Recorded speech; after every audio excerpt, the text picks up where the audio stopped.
The next session of the conference is kind of the meat of why you're really here today.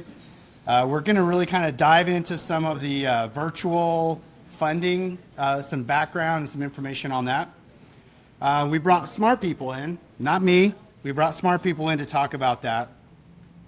What we try to do with this segment is we're going to try to provide everything from a holistic big picture of what's happening in school funding with virtuals, and kind of all the levels down to even to when the money goes to a virtual school, what happens. And so we do have some information to share. This might get a little nerdy, it might get a little wonky, it might be a lot of numbers. So ask questions. Jody and China will have microphones. If you're getting lost along the way, we want you to ask some questions. Please do that. This is meant to be an opportunity to learn for all of you. So please do that. So with that, I will not. You can see in your folders, we have some bios for our speakers. I will not read that to you. Just briefly introduce. We have Dr. Zamora, who's currently superintendent of the Wilder School District. He's going to be first. Following him is Nancy Landon, who has a long history in finance and school as a CPA, Boise School District, State Department of Education. She's got a bunch of information to convey. And following Nancy, we'll have Kelly Edginton, who is currently the head of schools at the Idaho Virtual Academy, so she can give a perspective of when money hits the schools, how is that money distributed, how it's used. I'll just kind of keep in mind, as most of you do know, there's different operating models in the virtual charter school space. We're not here to talk about all of them. We're here to talk about those that have been around for a couple of decades and kind of some understanding with some of those. But we are going to try to give you some holistic context to understand the big picture here as well. So with that, I'll turn the time over to Dr. Zamora, and please give him your attention. So with that, I'll turn it over to you. So thank you for giving me an opportunity to speak with you. My name is Dr. Alejandro Zamora. I am the superintendent of the Wilder School District. Wilder School District, if you haven't been, I invite anybody to give me I have my card, you can email me and I'd happily give you a tour. But we have our 2-building campus, our elementary and a shared middle high school, but we also have a virtual school in our within our district as a traditional school district. And so that's why I get to be here and have this conversation with y'all. We have a fully accredited K-12 online program, WAVE, or the Wilder Academy of Virtual Education. So catch the wave, and I could share a little bit more about that. But my path here to this conversation certainly has been untraditional. I started off in education as a school counselor and a teacher for the inaugural years of an alternative middle school in Caldwell for the Valley View School District. I think this might be a tough crowd, but 7th graders who did not want to be there initially, that were shipped to another building, and I'm trying to teach them arts and crafts, that was a very tough crowd. So I think this might be okay. But I came into education in that setting, in the alternative school setting, where kiddos needed something different. Their traditional setting in the bigger middle schools were just too much. They needed smaller classes, maybe more hands-on, certainly just more attention, right? You get more attention when you're in a classroom of 15 than you're in a classroom of 35 and 40, just period. So that's how I started my career in education. I took a little hiatus and worked for the state, but then I came back to education, and this time I worked for a virtual charter school, where I spent 6 years, and my focus really was supporting the question that Chairman Lent brought up earlier: how do we support families and students? I ran the counseling and social work department and also the student engagement department. My job really was working with families and kiddos on getting them engaged in their academic success. So I took that with me, and during the COVID years, I moved to Wilder. I joined with the Wilder School District, bridging that traditional and online setting during that wonky time. I moved into the elementary, served as their principal, and then when WAVE was created, I was the initial principal for those inaugural few years of our online school. Transitioned to assistant soup, and now I get to be superintendent, which is an awesome opportunity. I'm a Wilder Wildcats. I graduated there, so there's a lot of honor that I have to be in that community. So early on, I used to work with Kelly at Idaho Virtual Academy a long time ago. And when I first started, I remember saying, I'm an alternative school guy, so here's my perspective. Oh, I'm a brick and mortar guy, here's my perspective. But as I was preparing for this, I realized I've been doing online ed for a decade now, so I might be an online school guy as well. So that's kind of the perspective that I'm going to bring to this conversation. So really my goal today is to talk about two things. One, just a brief overview of just the Idaho's charter law kind of timeline, kind of that process. Nancy's going to get into some of the funding, so we're kind of breaking it up into pieces. But I think the previous presentation was really powerful for me as I sat here and saw those numbers, but I was able to really reflect on the kiddos that I've worked with. Those are the kiddos I worked with previously when I worked with Kelly and Monty. They're the kiddos that I see in WAVE now. And so I'm going to just share a couple of stories about that. And really, my goal is just to kind of conceptualize some of that data.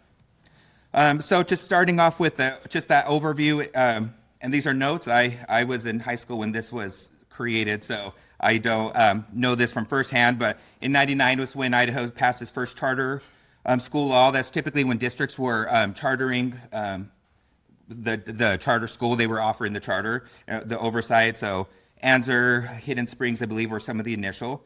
And then there was kind of an issue where districts were not wanting to charter schools. And so that's where the Public Charter School Commission was created in 2004. And in 2013, the commission had an overhaul, and that's when the performance framework was created with the 5-year renewal cycle, really focusing on accountability, I think academics, finances, and operations.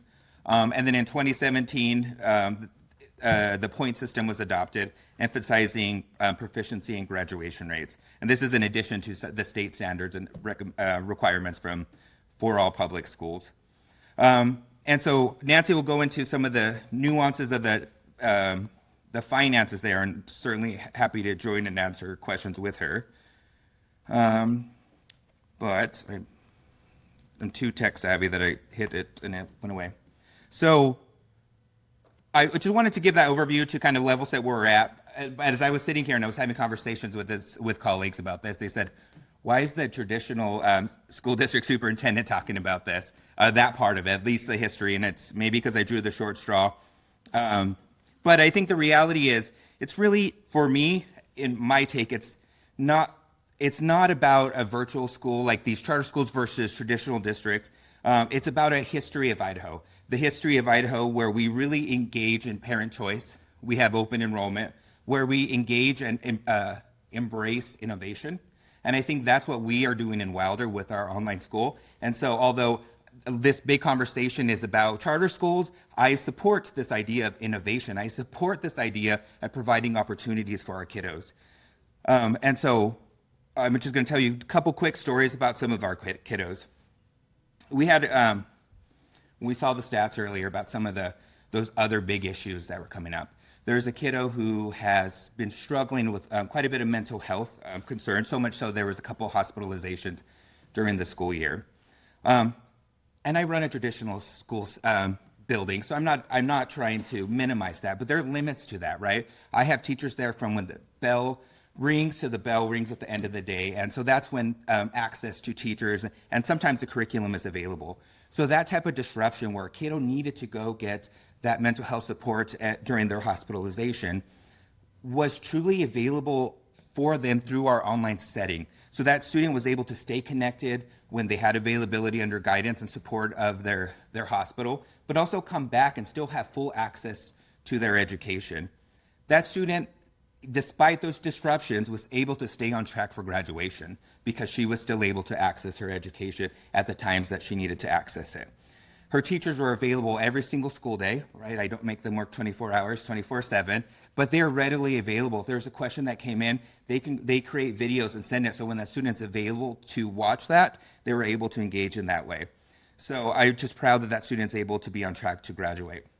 We have several students who are medically fragile. One student that has to go out of state often for specialists. And so they're able to take their education with them and get that support from their teachers wherever they're at for that while they're getting their specialized treatment.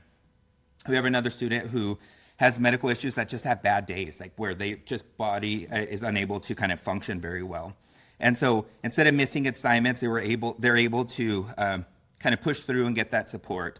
and another kiddo who has seizures that once he has one of those major seizures, he's wiped for the day. And so these are the kiddos that come to us, to our online school settings. Not all of them. We certainly have the high achieving kiddos. We have kiddos who are also going to competitive soccer, right? And that's the beauty of this online setting where there's so many opportunities. We have a kiddo who does his schooling at the end of his day and is working on an airplane license, is becoming a pilot. And so there's a really amazing, just a broad spectrum of kiddos that seek out virtual education. When I was kind of preparing for this, one of the teachers told me about a couple students who, she said, quote, freely admitted they dislike school. And honestly, I've been doing this a lot of years, not the first time I heard that. But what's unique about this situation is that they're doing really well. And it's not because, some of us are studious, some of us like that schooling process, but it's because of the unique relationship that they're able to have in a virtual setting. That teacher works very closely with those parents. And so that student is able to create a system that is sometimes one-on-one if you think about that teacher and the student.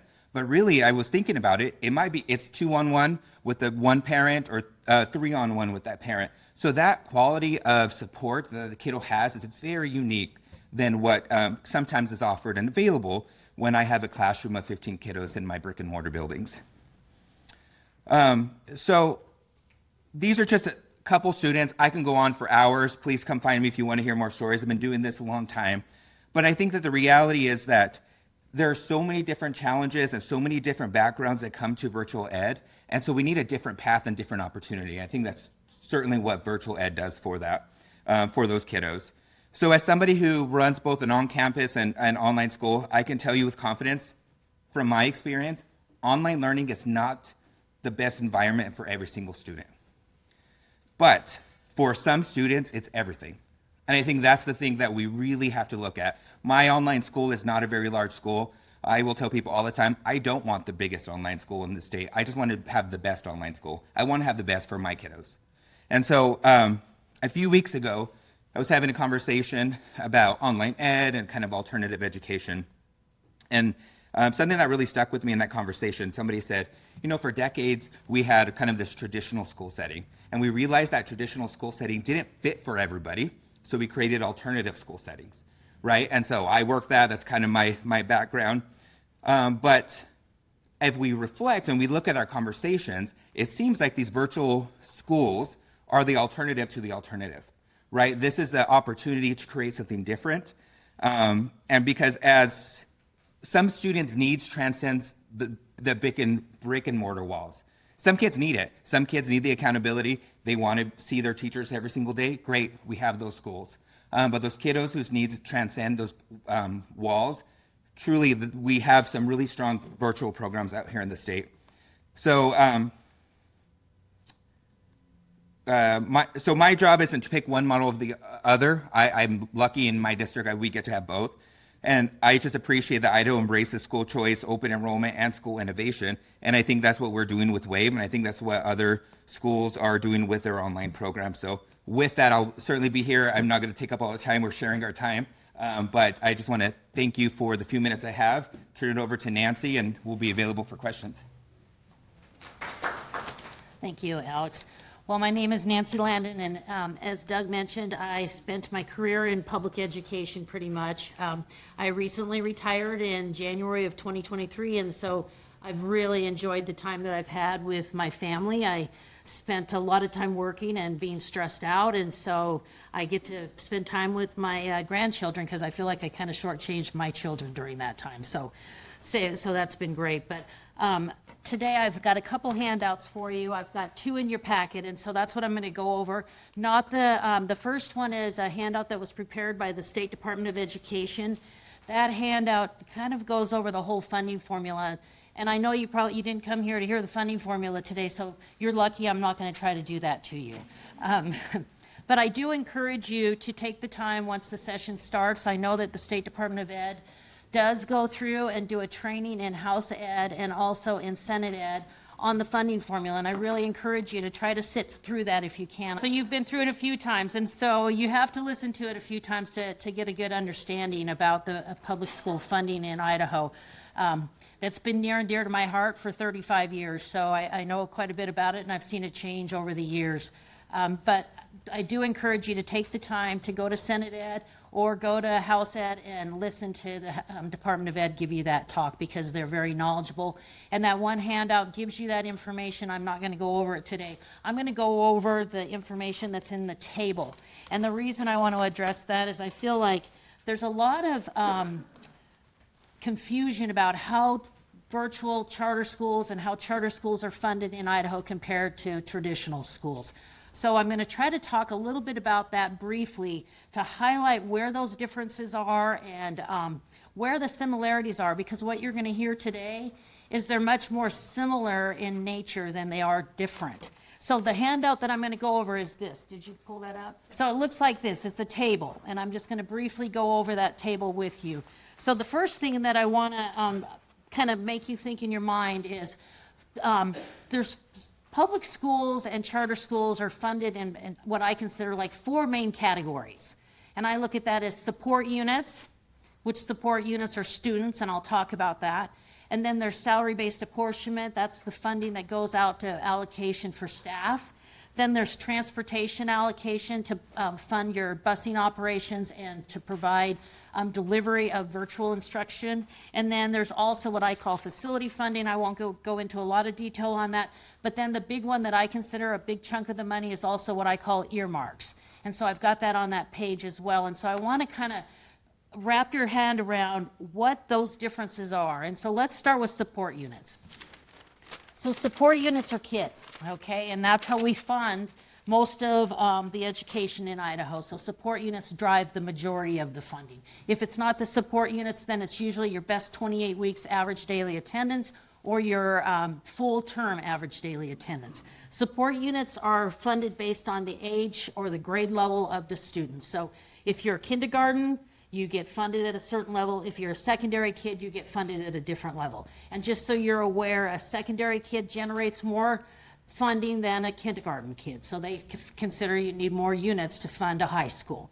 So when I was working, in average in our district, it took about on an average 19 kids to get a unit in the Boise School District. Now that's different across the state, because it's based on the size of your school. So there's some tables in there to help you. And I've got the code reference there. It's 331002. But what that says is, if you're a smaller district, we're going to fund you a little bit better, because we need to give you additional funds because you don't have the economies of scale that a large district has. Keep in mind, those tables are the same for charter schools, virtual schools, and traditional schools. There's not separate tables. They're all the same. The one thing that I will tell you that's different is that if you're a secondary charter school, there's a table in there that says if you serve less than 100 kids, you cannot get below 12 units, a divisor of 12. If you're a traditional school, you can get some special funding. So that's one area where they kind of did want to encourage people to break off and do some smaller secondary schools just to generate some funding. So that's one area where charter schools are held to a higher standard than traditional buildings. The other area is charter schools are not protected. So the gentleman earlier talked about, well, if kids leave, there's some protection involved. Charter schools are not protected when it comes to support units or loss of students. Traditional schools are protected. And what that means is if you lose attendance, like 3% or more of your population, you get some protection for the following year. They protect you for 1 year at 97% of your prior year's attendance. What's important to note about that is the schools pay for that. The districts put in money to cover that. They all throw in a part of their money to have that benefit to them. Years ago, that was not the case. The state used to pick up that tab, and that is no longer the case. However, just so you're aware, charter schools are not protected when they lose students or if something happens. So during the pandemic, they were not protected. Okay, that's an important note. The other thing to know is charters are held to that they cannot grow more than 40 units, support units in 1 year. So if something drastic happens, which happened during the pandemic, they did eliminate that rule during the pandemic, but now it's back in place. You cannot grow more than 40 units in 1 year. So other than that, to generate support units in this state or to generate the money, they're both treated the same. You have to have 23 kids to get a unit at kindergarten. You have to have 18.5 kids to get a unit at secondary. You have to have 12 kids to get a unit if you're teaching an alternative school. They're treated exactly the same. So there's no specialized funding separate from the two. And the reason I want to say units are so important is they drive the majority of the funding in the state of Idaho. So students drive the money. And so what that means is it pays for your discretionary money. Units determine how much discretionary money a school or a charter is going to get. It determines how much they're going to get for a health allocation. And the big one, it determines how much they're going to get for their salary-based apportionment allocation. So the units are very important when it comes to determining how much money a school district or a charter is going to get. The other thing that's important to note is charters and traditionals are held to the same standard on how much a kid has to attend school. So in order to get counted in attendance as a one full-time kid, you have to attend at least 4 hours a day. If you want to be considered a half kid, you have to go 2.5 hours a day. Now, in the case of a virtual student, you have the option to use hours of attendance or percent of completion of your project in the school. So they can do one of two ways to count those students. But again, very similar, and same is true for virtual schools that are in the school districts. Same exact rules, no different. So what I'm trying to get across is the rules are pretty much the same when it comes to support units and generating those units for both types of programs. The next area I want to talk about is the salary-based apportionment. And that's another big pot of the money. And so the big salary-based apportionment, you determine how many staff you're allocated is based on your units. And I've kind of given you those factors in there. If you have 1 unit, they'll give you 1.021 instructional allocation for an instructional person, 0.079 for a pupil personnel, and what that means is a social worker, a nurse, a counselor, somebody like that, 0.075 for an administrator, and then 0.375 for a classified person. So for every unit, you get 0.375 of a classified person funded. So keep in mind when you think of your classified folks, you're thinking of your custodians, your library assistants, your nurse assistants, you're thinking of your janitors, your facility people, your maintenance people, all those kinds of people, your office support staff. All of those are rolled into the classified allocation. And so those are the kind of areas, no different for virtual charters or traditional, same formula. The only place that you're going to see a difference where they've kind of held charters and virtuals kind of to a higher standard again, they are not allowed to generate additional staff if they're a small school. So in Idaho code, it says if you're a small district and you have less than 20 units, you get an additional 0.5 added to your allocation for instruction. And if you're under 40 units, you get an additional 0.5 of an instructional person, plus you get an additional 0.5 an administrative person. Now keep in mind, that is only for true districts. Now what I find interesting about that anymore is if you go look at the enrollments of traditional districts and charters, many districts are the exact same size as charters or larger. So you go look at, there's lots and lots of districts that have 300 and 400 kids in them. And we have lots of charters that have 300 and 400 kids in them. And so really, I don't know why we have that difference anymore, why they're not getting that extra staff allocation added on. But I will tell you the reason I think that may be the case is there's one provision in the code that says if you're a district, you are required to use it or you lose it on your salary-based apportionment allocation. So they give you a chunk of money based on your staff and your units, and then they say you must spend that on those categories. And if you have some flexibility, you can spend up to less than 9.5%, but you have to spend it or use it or lose it. Charter schools and virtual schools are not held to that same standard.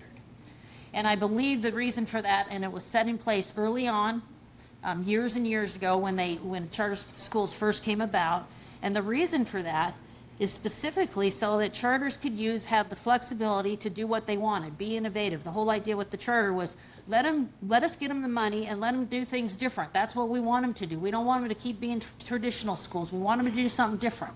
Give them the flexibility to move that money around.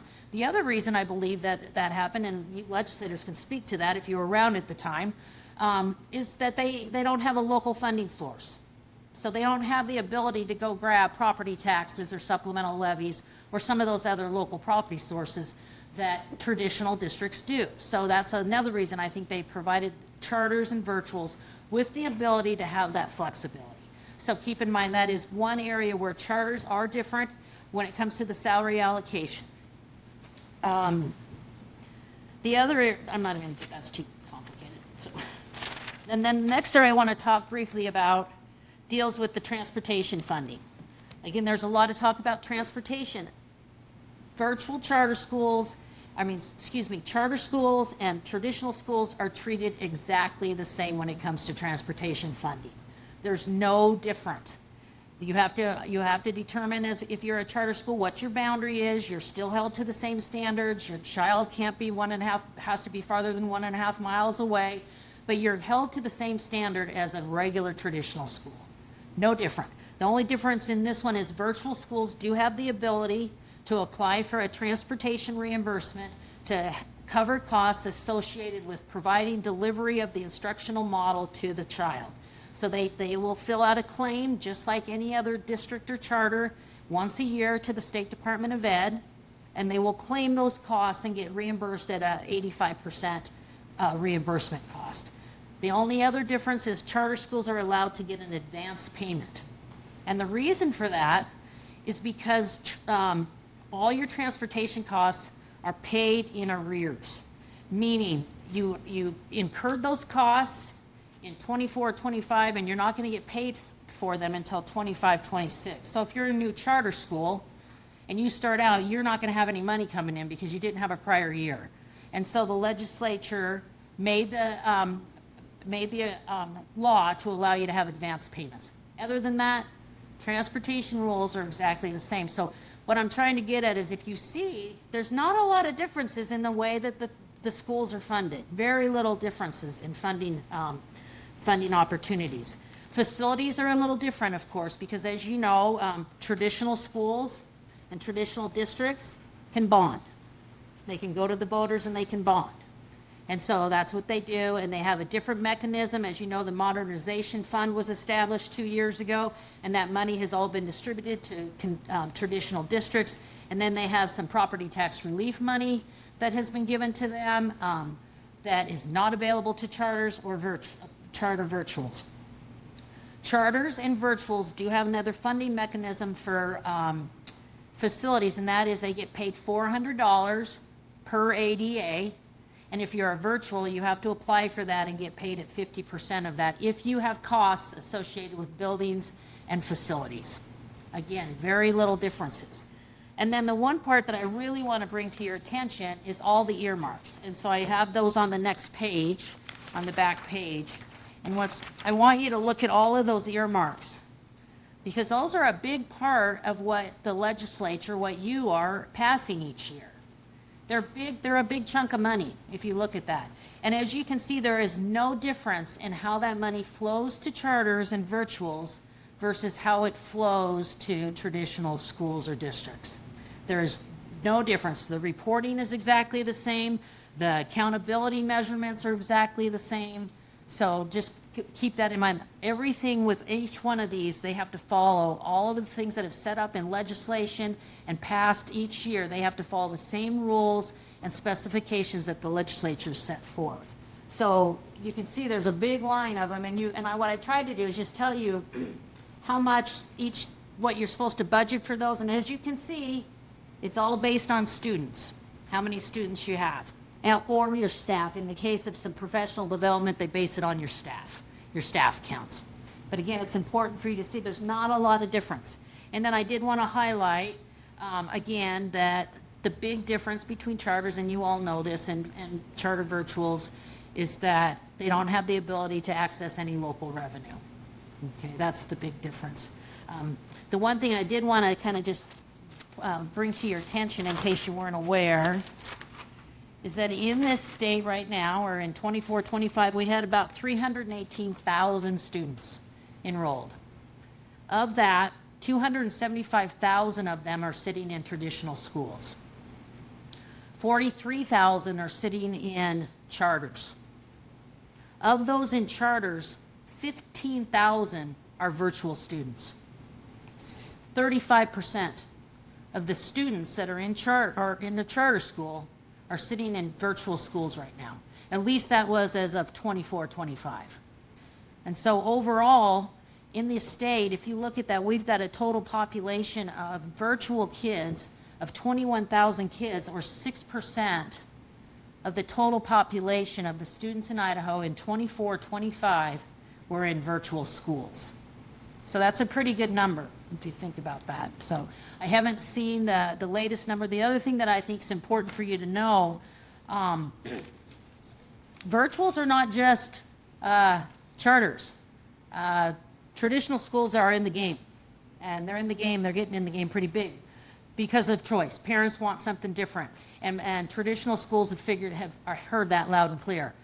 They're seeing, when I was still in the business, it was more about parents wanting flexibility or wanting something different for their kids. That's why I asked that question, because that was the big thing for us. Is in Boise, parents wanted flexibility. They wanted to do something different. And the other thing that I found with Boise is it's all secondary kids. I mean, they tried to do an elementary program and a secondary, and the elementary's pretty much petered out. There's 5 kids in it, maybe, if we're lucky. But it's still the secondary kids that are in at the Boise. But what's important is there's almost 19 online programs now in the districts, and there's 9 in the charters right now. So you can see that numbers continuing to grow. And I will, in my opinion, it's partially a money issue for the traditional schools. They see it. It's a money issue. They can keep the kids there, and they can generate the funds, so they're not losing those enrollment dollars, as well as providing choice for their parents and giving them opportunities. But you're seeing more and more of those programs pop up in the traditional schools, and I think part of it was they didn't know what they were doing until the pandemic hit, and then they had to figure it out real fast. And so it's given them the opportunity to enter that market as well. And all the models look different. So they look different in the traditional school, and they look different in the charter schools. But what's important to note that it's definitely a program that has continued to grow in this state. And I will tell you from experience, which I was quite surprised. I have 4 children, and they now have children, and I'm surprised out of those 4, they've all picked different methods. I was like, you need to go to this traditional public school like I did and you did, and that's not what they want anymore. And I have twin boys, and they have 2 sets of kids, and they're all doing different things, and they live in the same town. So I will tell you that choice is here to stay, and it's amazing to watch these young people that they want to do different things. So with that, I'll stand for questions. So just maybe for clarification, so the Wilder School, to my understanding, it's not a charter school, it's a district-run online program. Correct. I see a nod, yes. So then my question is, those differences between a district-run online school or program, is that funded the same way that a virtual charter is funded? Yes, they are funded. Their kids are counted exactly the same, with the exception as if if you're so small, you can't generate. But in his case, what happens, those kids are just a building. So when you have a district virtual, they're just a building. So instead of being Monroe, it's now Boise Online. It's just a building, and they're counted, and all those kids get counted into the big cod.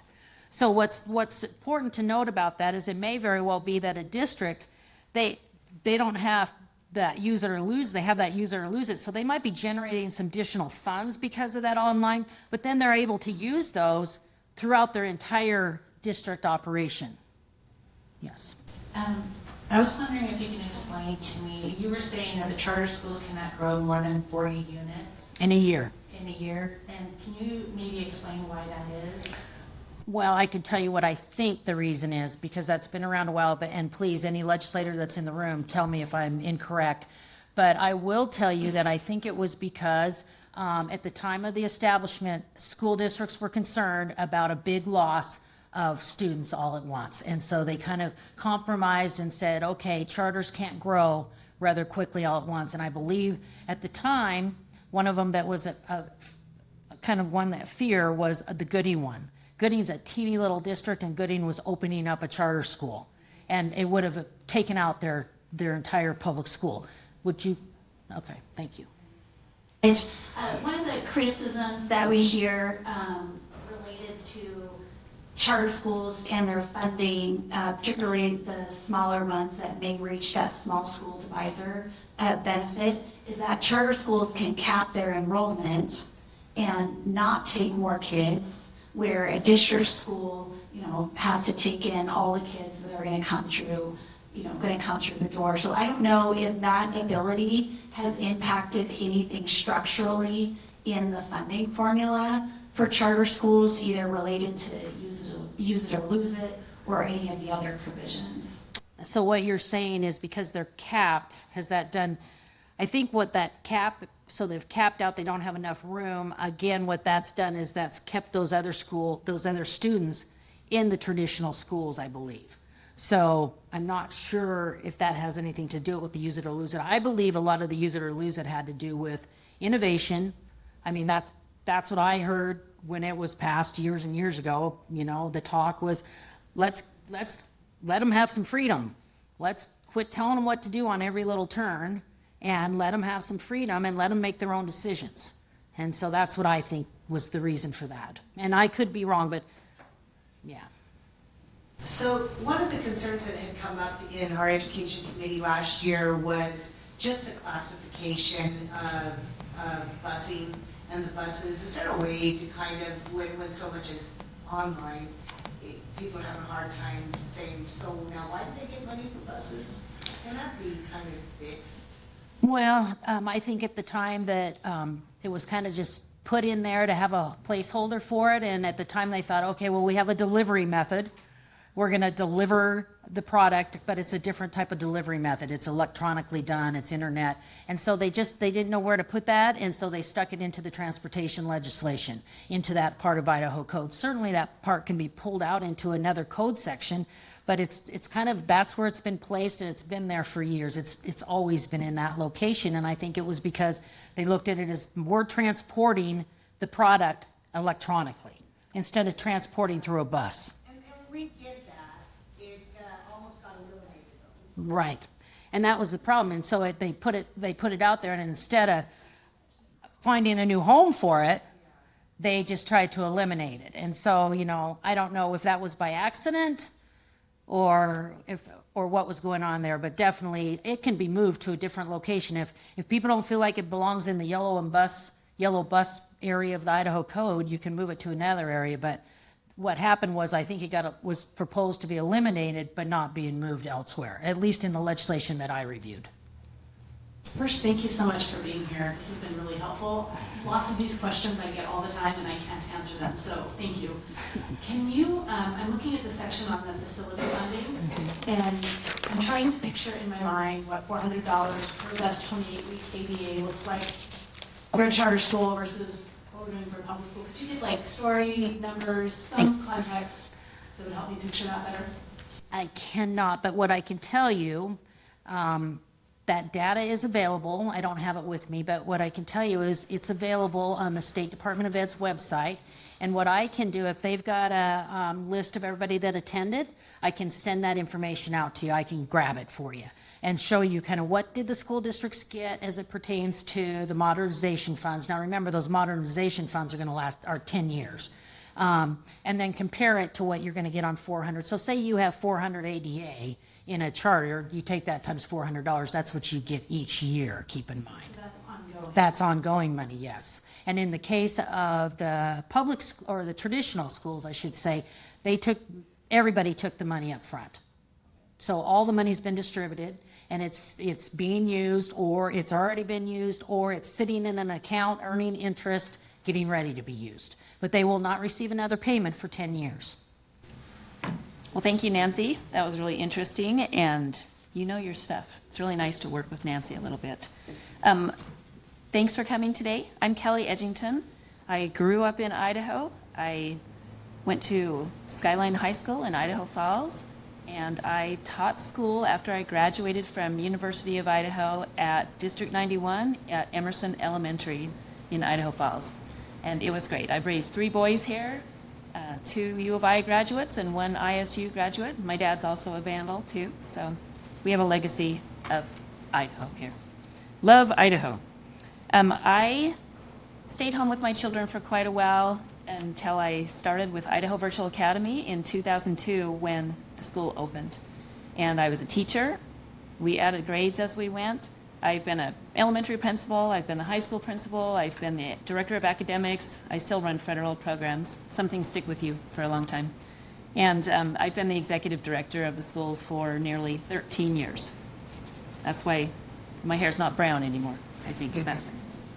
So thank you so much for the opportunity to speak today. And I want to thank the legislators for the opportunity of school choice here in Idaho. A lot has been said about that, and that not one school is right for every child. And so it's really neat that our state allows this. So I want to thank you for that. Not all states do allow that, and appreciate that.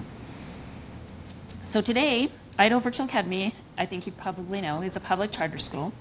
I want to talk a little bit briefly about how we responsibly allocate our state funding to serve our students. I think the main point here is that we do it differently, and I think that's been said. When charter schools came about, as was discussed in the history, and I think Nancy touched on it a bit, way back when the first public charter school law came about, it was for innovation. We could use funds a little bit differently, and our boards could determine what to do to mix things up and do things differently, and that's what we do. So we do not have the same infrastructure or staffing needs, and that is reflected in how we're funded.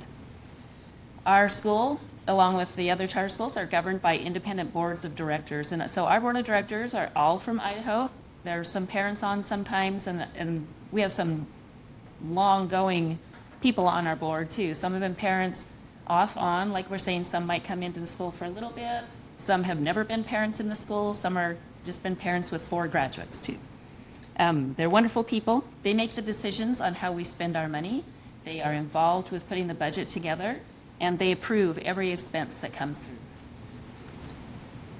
We don't use buildings to, we don't have buildings to maintain. We were talking about the building fund. We do have some of the facilities money, so we have a small building here over in Meridian. You're welcome to come over anytime. Be happy to.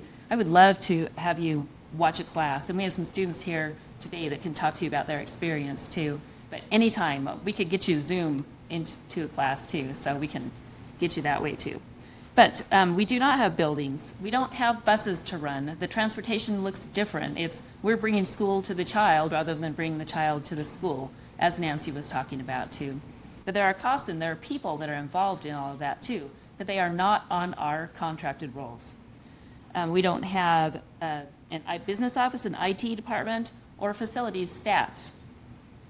The board contracts with Stride K-12 and for curriculum and technology, materials, back office support, and management services. And some of these services are me. I'm one of them. I'm a management service. Gal from Idaho who cares about the kids in my school. That's why I do it.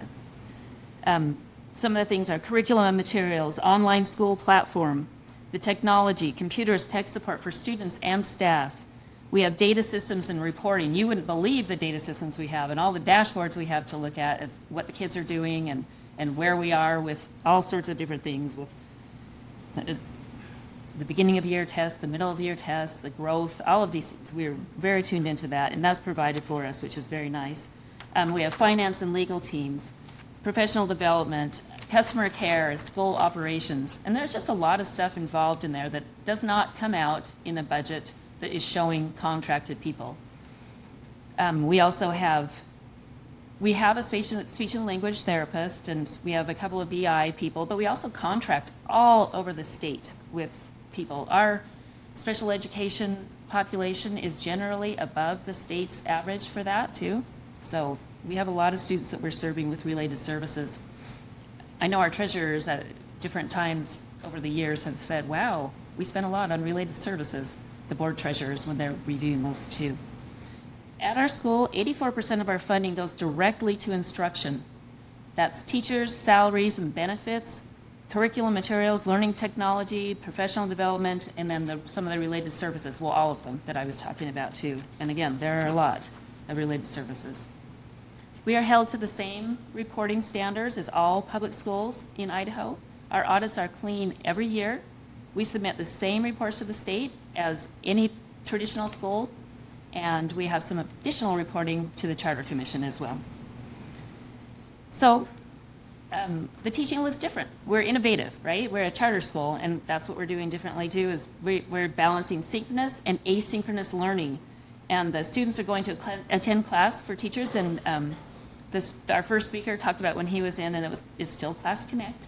The kids go to school live from their homes while the teachers are in their homes, so they're doing live classes, but they also have asynchronous curriculum and technology that they get through the computer, and the teachers are there to give one-on-one support or group support. They might have office hours and that too, but they're doing both of those things. So there's a lot of invested in the online curriculum and the technology that goes into that. So what I'd like you to take away is we do it differently. Look at the whole picture, and our funding model reflects our unique structure and priorities. So that's what I would like to let you know and leave you with, and we're all here for questions if you have any questions. There's one thing that we hear, and I'm on the Education Committee on the Senate side, is that there's concern with how do we know our students are learning?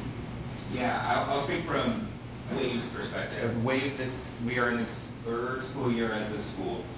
And the reality is, and this was true when I was with Idaho Virtual Academy, we have a lot of transitions. Those movers that we talked about earlier, we have tons of those movers that come in and out because they're struggling, right? All those things that they're struggling in, they're trying to find the right setting. And that's the struggle is, it's not, as I said in my presentation, online school, my school isn't for everyone all the time. And so it's really hard to pinpoint some of those, to compare it apples to apples, because it's not. And so I think that's when that conversation is, how do we evaluate this? Is it an alternative school? Is it distinct from an alternative school? Because there are those unique differences. And so certainly my responsibility as a superintendent leading a virtual school, just like my brick and mortar schools, is making sure that we're engaged in high quality instruction. And we do that through a virtual setting. So we are still newer in that, and so we're still trying to do that. But we have a lot of metrics. I know K-12 does. That was always my joke to Kelly. I was like, well, how are your metrics today? Because there's lots of data to look at. And so the reality is that we have to find those right data points. But we're still looking at that. We look at my school, we're looking at the time in the curriculum. But we're also looking at pace and progress. We're looking at the same things that kiddos would go through as they're sitting in my classroom, and then trying to translate that into that different setting, because they're not in front of me for 6 hours a day or however long the class period is in high school. So that's one of the struggles, but I think that's the reality, and just recognizing some of the struggles that those kiddos are going through. Yeah, thank you, Alex. That's a great question too. So speaking of metrics and online, we can see what the kids are doing. And so we are constantly, we watch them and we work with them. Oh, we see they haven't logged in, they're spending 2 minutes in a lesson. Let's go talk with them, give them some support, and get them to do it. So I think that is, I see nods over here from colleagues that I have.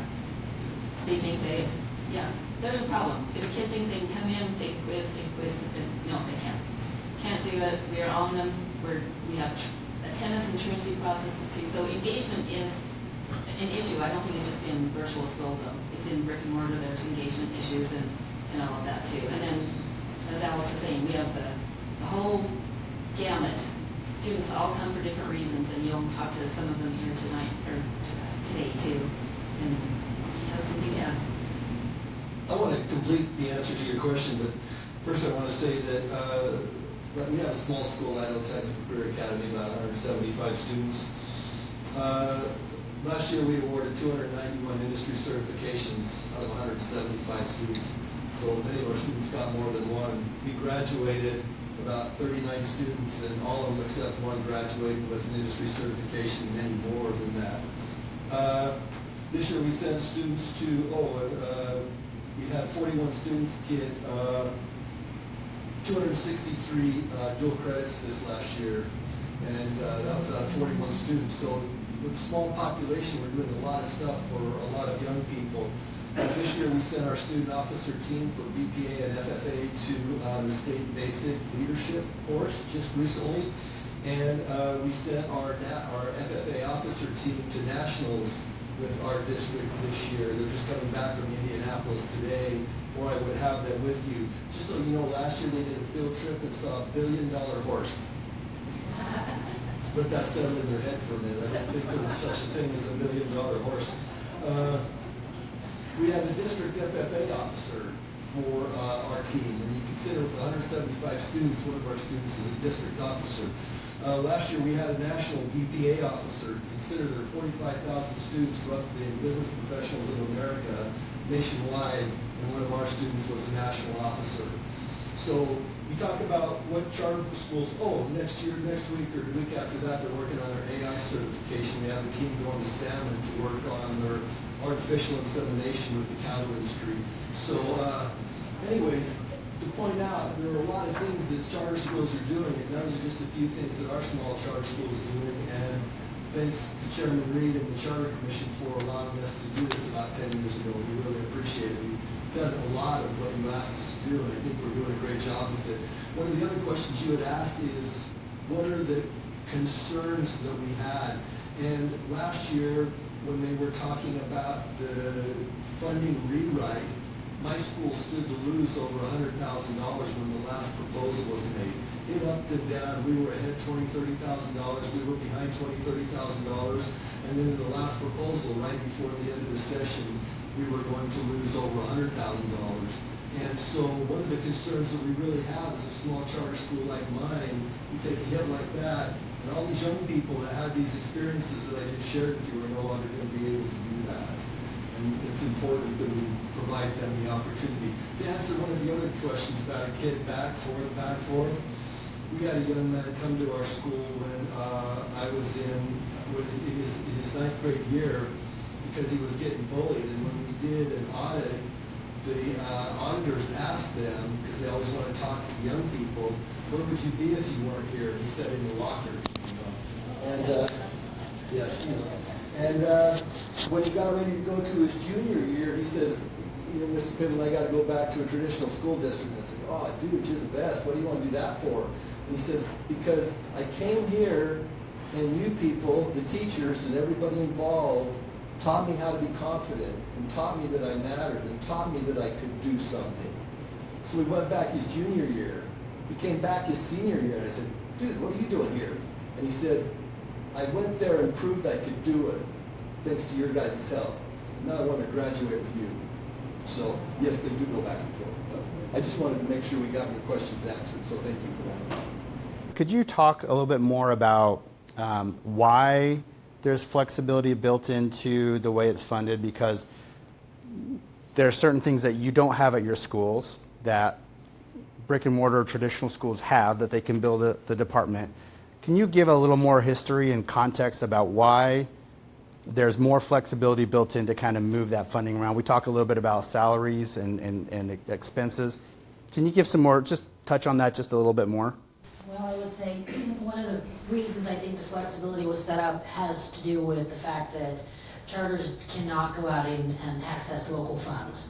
And so they wanted to give them the flexibility to move those dollars around. The other thing to keep in mind is a lot of times charters don't have the departments that a regular traditional school may have. For instance, a business department, a payroll department, a purchasing department, a facilities department. all those types of departments, because they're smaller, so they don't have them, so they utilize those resources differently. The other thing, especially in a virtual, a lot of those types of services are being provided by somebody other than the people employed at the virtual school. So they need to have that flexibility, because they're not actual salaries being paid, that what you see when you report to the state under the IC reporting program, but they are being paid as salaries. And a good one I would think of, that I think of in the Boise district, is we have all kinds of learning coaches. So that learning coach and that support for the staff's being done by the educational service person that they've contracted with, where in the case of the Boise, those types of positions are being reported directly on their report to the state each year. So as you look at those, you need to be careful to note that there's all kinds of jobs and positions that are being done by contracted type of professionals rather than actual employed professionals.